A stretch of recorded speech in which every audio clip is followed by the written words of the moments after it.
The sky above the ruined city was painted with strange violet clouds, glowing faintly under the light of two distant suns. The ground still trembled with the memory of explosions that had ended hours ago. Smoke hung in the air like a quiet ghost. Among the fallen machines and broken walls lay a single human soldier, his armor cracked, his breath shallow. His name was Elias Ward, a pilot who had fallen far from his unit when his craft went down. His body hurt with every movement, but he was still awake, still watching the dim horizon. From the far side of the broken street came the sound of footsteps. Slow, steady, confident. Elias turned his head, expecting another scavenger drone, but what he saw made him stop breathing. The figure walking toward him was not human. She was tall, her silver armor shining softly even under the dust. Her eyes glowed like molten gold beneath her mask. Her steps were graceful, each one calm and controlled like someone used to command. She was a Valren, one of the warriors from the Empire that had been fighting humanity for generations. Commander Sira Kale stopped a few meters from him. She looked down at the wounded human, her face hidden behind the dark glass of her helmet. Her armor was marked with her people's royal crest, a symbol of discipline and honor. Elias had heard of her before. Stories whispered among troops about the Valren commander who never showed mercy, the one who always led from the front. And now she stood before him, her energy blade still at her side, its light faint but ready. Elias looked up at her, his breathing slow but steady. "If you're going to do it," he said quietly, "then do it now." The alien warrior did not move. Her voice came through the mask, deep and calm. "You ask for death?" Elias closed his eyes for a moment. "If your patrol finds me, they'll make it slower. I'd rather it come from someone who understands duty." The way he spoke caught her attention. There was no fear, no begging, just quiet acceptance. His tone wasn't that of a defeated enemy. It was of someone who had already made peace with what was coming. Sira looked around the silent ruins. The battle had ended hours ago and the world was quiet. Her scanners showed no other life nearby. She could end it quickly and leave. It would be simple, but something made her hesitate. Her people believed humans were reckless and cruel. Yet the man before her had a strange calm that didn't fit that image. She stepped closer and saw a faint insignia on his chest armor, the faded mark of a rescue squad. His sidearm was gone, his helmet cracked, and one leg looked badly twisted. There was no way he could move on his own. "Why were you here?" she asked. Elias gave a tired smile. "Evacuating civilians. They didn't all make it." "Civilians?" she repeated, almost disbelieving. "You risked yourself for them?" He gave a faint shrug. "Someone had to." They were scared. Her golden eyes behind the mask softened. In her own army, fear was a weakness. Her soldiers were taught to hide it, bury it, or be punished for showing it. Yet here was a human admitting it without shame, even protecting others who felt it. "You are strange," she murmured. "I get that a lot," he said, trying to smile again, but his voice was fading. For a long moment, she simply stood there silent. The wind moved through the broken streets carrying the smell of metal and dust. Sira had been raised to obey without question. The war had taken away her right to think beyond orders. Yet now, standing before this quiet human, her mind refused to follow the rule she had lived by. Something about him felt wrong. Not as an enemy, but as someone who did not belong in this death-filled place. Finally, she knelt beside him. "You are dying," she said softly. He gave a faint laugh. "That's the plan, I think. You could have stayed with your people. You could have left the weak ones behind." "I was one of them," he replied, his eyes half closed. "The weak ones. The scared ones. I just didn't want anyone else to feel that way." Her breath caught for a second. The way he spoke didn't sound like a soldier of destruction. It sounded like a protector. Without another word, she removed a small device from her armor and pressed it against his chest. It released a soft pulse of light. He flinched slightly as the healing nanites began to repair what they could. Though they weren't made for humans, Sira didn't care. It was all she could do. Elias opened his eyes weakly. "Why are you helping me?" She didn't answer immediately. She wasn't sure herself. "Because you didn't act like an enemy," she said at last. "You saved one of mine earlier, I saw it. You pulled him away from the explosion." Elias blinked. "He was just a kid." "He was a soldier," she replied. "Doesn't matter," Elias said softly. "Fear makes people do things they don't want to. I just didn't want him to die afraid." Her chest tightened. His words touched something she had buried long ago. Fear. She remembered the first time she had felt it as a cadet, standing before the generals who judged her for trembling hands. She had promised herself never to feel it again. But now, hearing this human's simple honesty, she realized fear wasn't something to be ashamed of. It was something to understand. A voice echoed through her communicator. Commander Kale, report your position. All survivors must be eliminated. Repeat, eliminate any remaining human presence. She didn't respond. Instead, she turned the device off. Elias noticed the motion but said nothing. You just disobeyed an order, he said quietly. Sierra looked down at him, her face unreadable. Perhaps, she said. Or perhaps I followed a different one. She slid her arms under him, lifting him carefully despite the weight of his armor. He tried to resist, but he was too weak. Don't, he whispered. They'll call you a traitor. They already do, she said simply, carrying him through the broken hallways. I'll take that title if it means one less death today. She found an abandoned shelter half-collapsed near the edge of the city. Inside, the air was cooler and a faint light glowed from broken panels. She laid him down gently and checked his breathing again. He was still alive, though barely. As she worked, she asked, What will your people do if they find me helping you? Elias smiled faintly. Probably the same thing yours would do if they found you helping me. Her lips curved slightly beneath the helmet. Then we are both fools. Maybe, he whispered. But fools built peace once. Maybe they can do it again. Sierra sat back, staring at the human she had been ordered to destroy. The words peace and human had never belonged in the same sentence for her kind. Yet now they sounded possible. The silence between them was heavy but not cold. It felt like something waiting to be understood. Outside, thunder rolled across the sky. The storm was coming back. She checked his pulse once more and adjusted the energy pack to keep him warm. She had done everything she could. The rest depended on fate. As she turned to leave, she heard him speak again, barely audible. Commander, he murmured, his eyes half open. Yes, thank you. It was the first time she had ever been thanked by a human.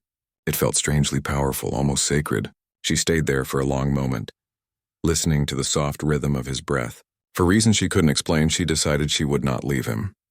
When the night deepened, she took off her helmet. Her face was calm, her eyes distant, but there was a softness there that had never existed before. She watched the human sleep and wondered why he had asked her to end his life instead of asking for help. Perhaps he had wanted control over his fate, or maybe he simply didn't believe mercy existed between enemies. As dawn approached, the first light touched the edge of the ruins. Sierra stood by the window, watching it rise over the silent city. For the first time since the war began, she didn't feel like a soldier. She felt like a guardian standing between two worlds that didn't understand each other. When Elias woke again, weak but alive, she was still there, standing in the same place, watching the sunrise. He looked at her in disbelief. You stayed, he whispered. Sierra turned slowly toward him. Yes, she said softly. Until you can stand. The words were simple, but they changed everything. From that moment, a silent bond was formed between a human who had accepted death and an alien who had refused to give it. Neither of them knew what the future would hold, but both understood one truth. Their meeting was not an accident. It was the beginning of something far greater than war or duty. Outside, the storm cleared, leaving the sky clean and new. Inside, two enemies sat in the quiet light, sharing the rare peace of those who had both chosen mercy over fear. The first rays of morning touched the edges of the broken city. The clouds that had burned violet the night before were now a soft gray. Smoke still floated over the ruins, but it felt lighter, as if the world itself was trying to breathe again. Inside the half-collapsed shelter, Elias Ward slowly opened his eyes. He felt pain, yes, but also warmth. The strange alien pack that Commander Sierra Kale had placed near him glowed faintly, sending heat through the cold air. He turned his head carefully. The tall alien warrior stood a few feet away, still wearing parts of her armor but without the helmet. Her eyes, golden and calm, were fixed on the horizon. For the first time, Elias saw her face clearly. Her features were strong yet gentle, marked by faint silver lines that shimmered when the light touched them. She looked peaceful and tired at the same time. Morning, Elias whispered. She turned to him slowly. You are awake. she said in her steady tone. "Your pulse has improved." Elias smiled weakly. "You sound like a doctor." "I am not," she replied, kneeling beside him. "My training is for battle, not healing. But I learn fast." He gave a soft laugh that quickly turned into a quiet groan. She reached for a small container and handed him water from her supply pack. He took it carefully and drank. The taste was different, mineral and metallic, but refreshing. For a few moments, neither spoke. The only sound was the faint hum of distant energy storms rolling far away. Elias finally asked, "Why are you still here?" Sira looked at him for a long second.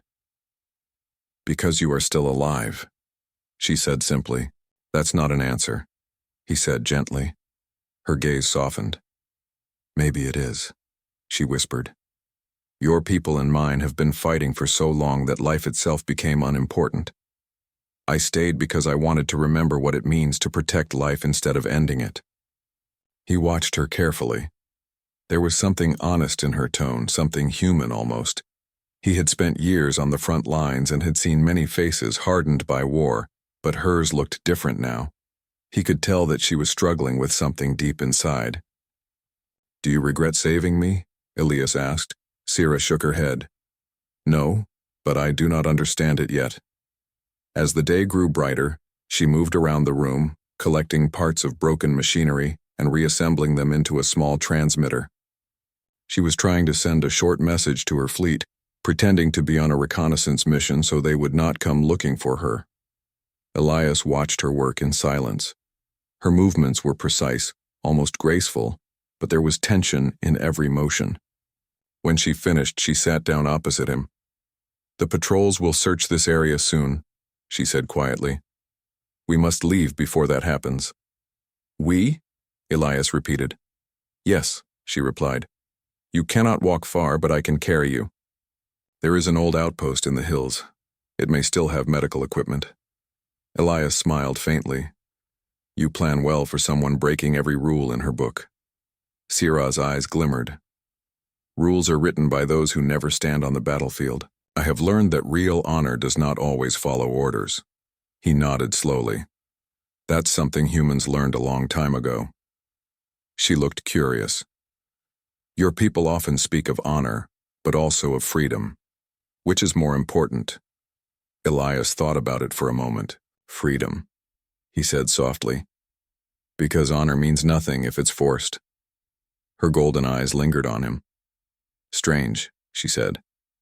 "We are told that humans are wild and dangerous. Yet you speak as if your soul is older than ours." "Maybe because we've made too many mistakes," he answered. "You learn a lot when your world almost ends." The wind outside began to rise again, carrying the soft echo of falling debris. Sira helped him stand slowly, wrapping his arm around her shoulder. He was still weak, but together they made their way through the ruins, moving carefully across the broken streets.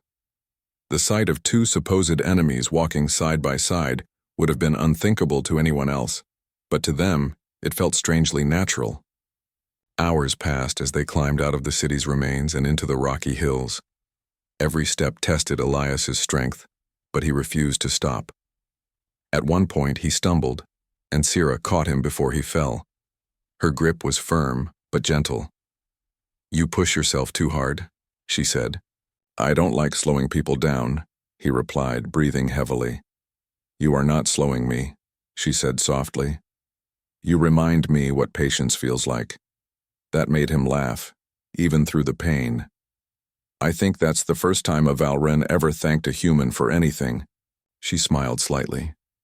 "Do not tell anyone. It would ruin my reputation." By late afternoon, they reached the edge of an ancient bunker built into the side of a cliff. Moss covered most of it, but the metal doors were still intact.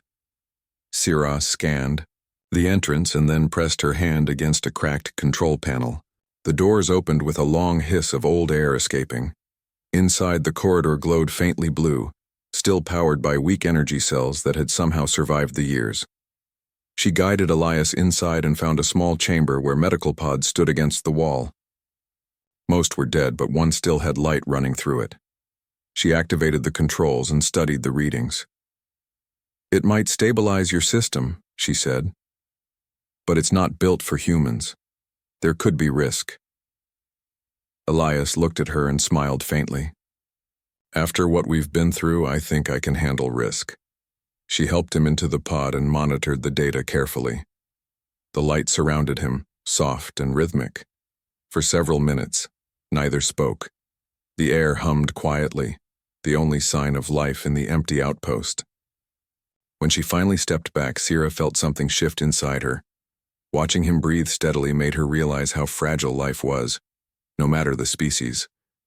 All the wars, the pride, the hatred, it suddenly felt small compared to this one simple act of saving a single life.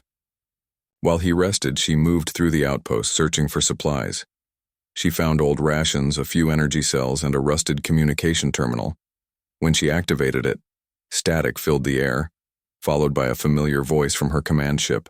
"Commander Kale, your signal was lost during combat. Respond immediately." Sierra hesitated. If she answered, they would trace her, but silence might confirm their doubts. She pressed the comm switch and said, "This is Commander Kyle. Sector clear. No hostiles detected." "Understood," the voice replied. "Return to base for debrief." She turned off the device without replying. Her hands trembled slightly, though her face remained calm. When she looked back at the pod, Elias was awake again, watching her. "You lied to them," he said quietly. "Yes," she replied. "For now." "Why risk it?" "Because truth will not save you," she said softly. "Not yet." He smiled. "You sound like someone who's learning how to be human." She gave him a long look, not insulted but thoughtful. "Maybe I am learning how to be alive," she answered.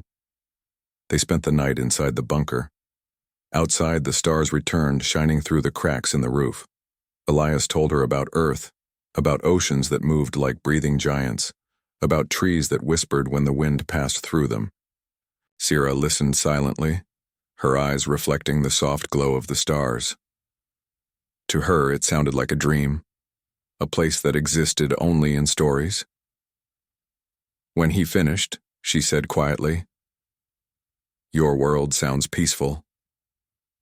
"It wasn't always," he replied, "but we learned. Sometimes peace is just remembering that life matters more than pride." She nodded slowly. "Then maybe there is hope for both our kinds." As the night grew colder, she adjusted the heating field and sat near him. There was silence again, but it felt comfortable.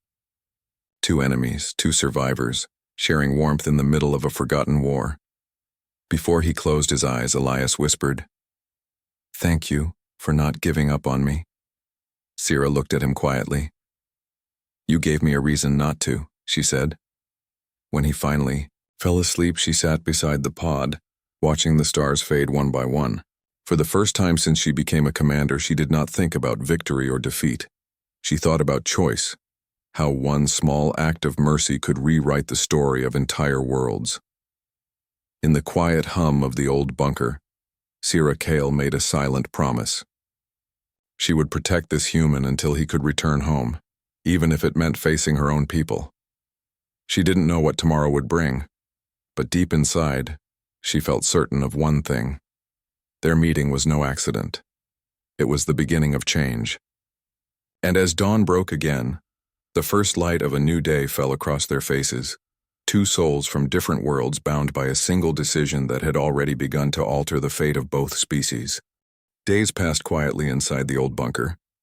The soft hum of the ancient systems became a kind of music between them. Elias healed slowly, his body stronger each day, while Sierra kept watch, listening for any sign of patrols. The outpost had become their small world, safe, hidden, and strangely peaceful in a galaxy that had forgotten such things. One morning, Sierra sat near the entrance, watching the light fall through cracks in the ceiling. She had removed most of her armor by now, wearing only the underlayer that allowed her to move easily. Her golden eyes followed the shifting dust in the air. She could hear Elias walking behind her, leaning slightly on a metal rod he had found to help him stand. "You're improving," she said without turning. He smiled faintly. "Thanks to you." I didn't think I'd walk again. You still limp, she replied, her tone soft but teasing. Maybe I like the dramatic effect, he said, grinning. She looked back at him with an amused expression. It was a rare sight. Her lips curved slightly, a trace of something between humor and warmth. Elias noticed that she looked different without her armor. The steel commander had softened, and for the first time, he could see the person underneath the soldier. He moved to sit beside her. Do you ever miss your home? He asked quietly. Her eyes drifted toward the far horizon. Sometimes, she said. But I no longer know if it would still feel like home. I followed orders all my life. I believed every word they told me about your kind. But since that day on the battlefield, I've started to doubt everything. Elias nodded.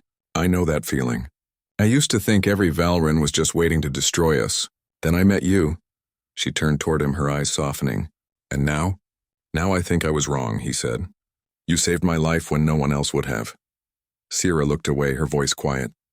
You saved one of mine first. They sat in silence for a while, listening to the wind outside. The sound carried a strange calm. It felt like the world had paused just for them.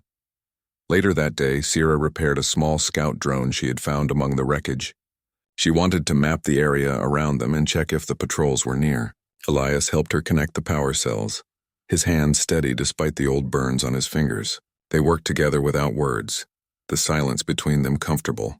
When the drone finally lifted off, Sierra tracked its signal through her wrist display. Her calm expression slowly changed.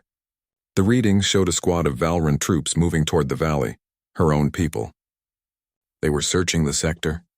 If they reached the bunker, they would find both her and the human she had been hiding. She turned off the display and looked at Elias. He saw the change in her face instantly. They're coming, aren't they? He asked. Yes, she said quietly. My people, he exhaled slowly. Then go. They'll spare you if you return alone. Sierra stared at him. You think I could do that? You should, he insisted. If they find you with me, they will do what they were trained to do, she said calmly, cutting him off. But so will I. Elias wanted to argue, but he saw the determination in her eyes. It wasn't anger or pride. It was something deeper, conviction. That night, they prepared to leave the bunker. Sierra packed supplies and covered their tracks. Elias protested, saying he could stay behind and draw attention away, but she refused to listen. I will not abandon you, she said firmly. If you fall again, I will carry you as before. When they stepped into the cold night air, the stars looked brighter than usual. The two suns had long set, leaving only silver light from the distant nebulae. They moved slowly through the rocky terrain, heading toward the northern cliffs. The air was sharp and quiet, broken only by the crunch of their boots on stone. As they climbed higher, Elias finally spoke. What will happen to you if they find us? Sierra's voice was calm. I will be tried for disobedience. And if you refuse to fight them? She looked at him and said softly, then they will learn what mercy looks like. Her words carried a strange strength, and Elias felt something stir inside him, respect, and maybe something more. The courage she showed wasn't born of power, but of compassion, and it reminded him why humanity had survived so many dark centuries. By dawn, they reached a narrow ridge overlooking a deep canyon. From there, Sierra could see the faint lights of ships scanning the ground below. She activated her visor and watched the patterns. They're closing in faster than expected, she said. We cannot outrun them. Elias looked around. Then what do we do? Her eyes met his. We make them see. Before he could reply, she began adjusting the beacon they carried. Instead of sending a distress code, she changed the signal frequency and transmitted a message directly to the nearest Valryn command ship. It was a short broadcast, but it would be enough. When the transmission ended, Elias asked quietly, What did you say? Sierra looked at the distant horizon. I told them the truth. 2 hours later, lights appeared in the sky. Valryn dropships descended toward their position. Sierra stood tall as the wind from the engine swept over them. Elias stayed behind her, his heart pounding. When the first squad emerged, weapons drawn, Sierra lifted her hand slowly. I am Commander Sierra Kale, she said through the storm. Stand down. The soldiers hesitated. She was their superior officer, but her uniform was incomplete, and beside her stood a human, an enemy. The officer leading them, a tall figure in black armor, stepped forward. "Commander Kale," he said coldly, "you are under investigation for treason. You will surrender the human immediately." Elias tried to speak, but Sira raised her hand. "No," she said. "You will listen first. Your orders are to eliminate—" "Enough," she interrupted, her voice calm but sharp. "You have followed orders your entire lives as I did. But today I stand before you with proof that everything we were taught about humans is incomplete." The soldiers glanced at each other, uncertain. The lead officer's voice hardened. "You speak like one of them." Sira took a deep breath. "Perhaps I do, because I have seen what we could not. Mercy, courage, and loyalty that do not belong to one species alone. This human risked his life to save ours. He protected one of our own when he had every reason not to. And when I found him dying, he did not beg for life. He asked for peace." Elias stood quietly watching her. The soldiers began lowering their weapons, slowly, unsure. "You think you are strong because you obey," Sira continued. "But strength is not obedience. It is understanding." The air was still. The soldiers said nothing, but their hesitation was visible. The lead officer stepped closer. "If you believe that, Commander, then you have already fallen." Sira met his gaze without fear. "Then I will fall standing." The officer raised his arm, but before anything could happen, a faint voice came through every communicator, an intercepted human signal. It was Elias's fleet. A truce message had just been sent across both networks, triggered by Sira's earlier transmission. For the first time, human and Valran channels were open on the same frequency. The soldiers froze. Their helmets flickered with new data. The war fleet above had paused its bombardment. Something was changing. Sira looked at Elias, her voice soft now. "They heard you," she said. "Your people responded." He smiled faintly. "No, they heard you. You spoke their language, the truth." The lead officer hesitated, lowering his weapon. "What happens now?" Sira looked at the horizon, where the first light of morning touched the sky. "Now," she said quietly, "we choose." She reached for Elias's hand, not as a gesture of alliance, but of understanding. The soldiers watched silently as their commander and a human stood side by side under the rising suns.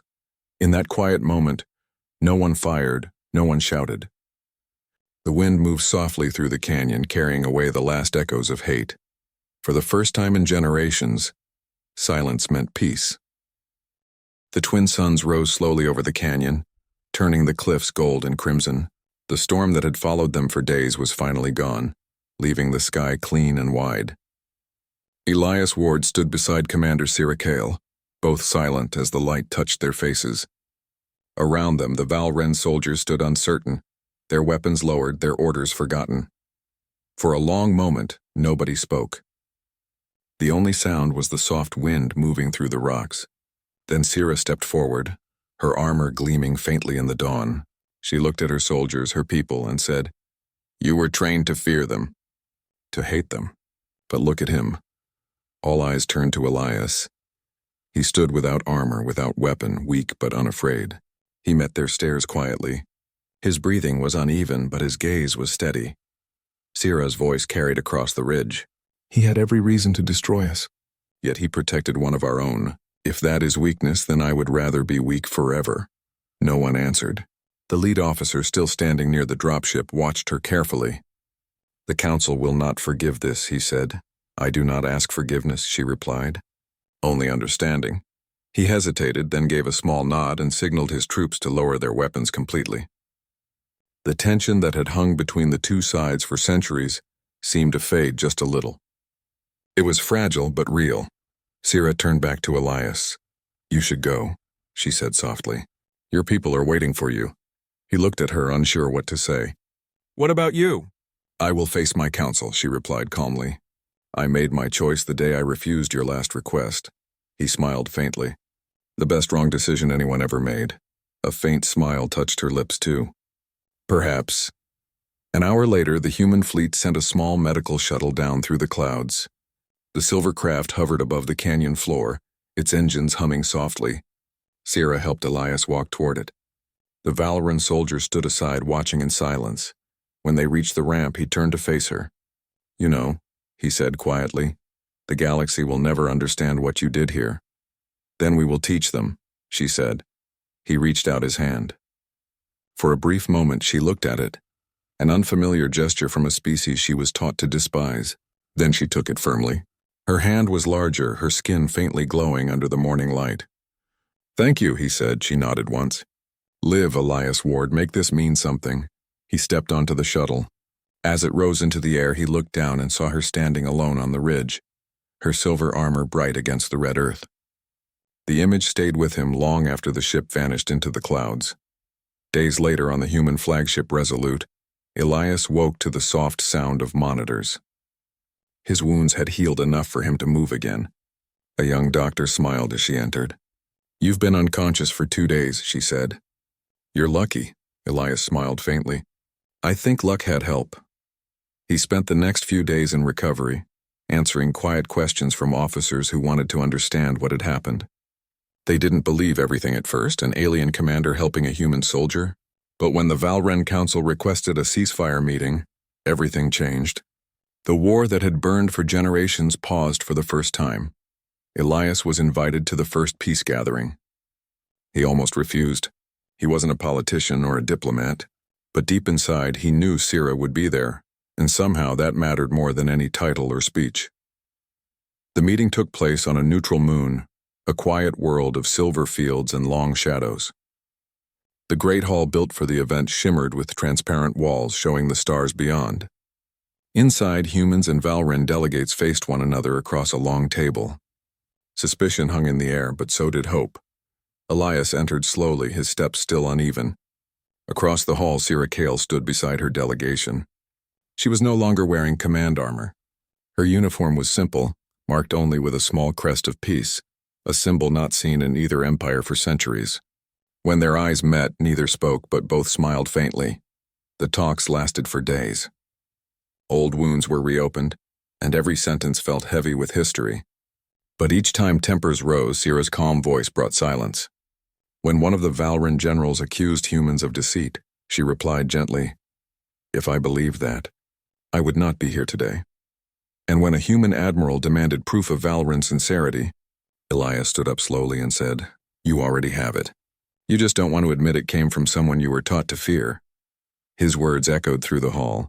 Slowly, the walls around two civilizations began to crack.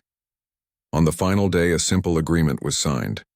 It wasn't the end of conflict, but it was a beginning, a fragile promise to stop fighting long enough to listen. As the delegations prepared to leave, Sira approached Elias quietly. "You spoke well," she said. He smiled.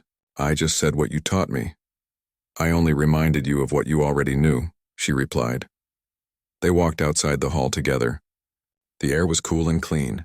Above them, the stars looked brighter than ever. For a long moment, they stood in silence, looking up.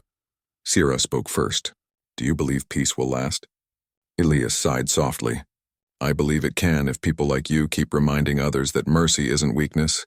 She looked at him, her eyes reflecting the starlight. "Then we have work to do," he nodded. "Together?" "Together," she said.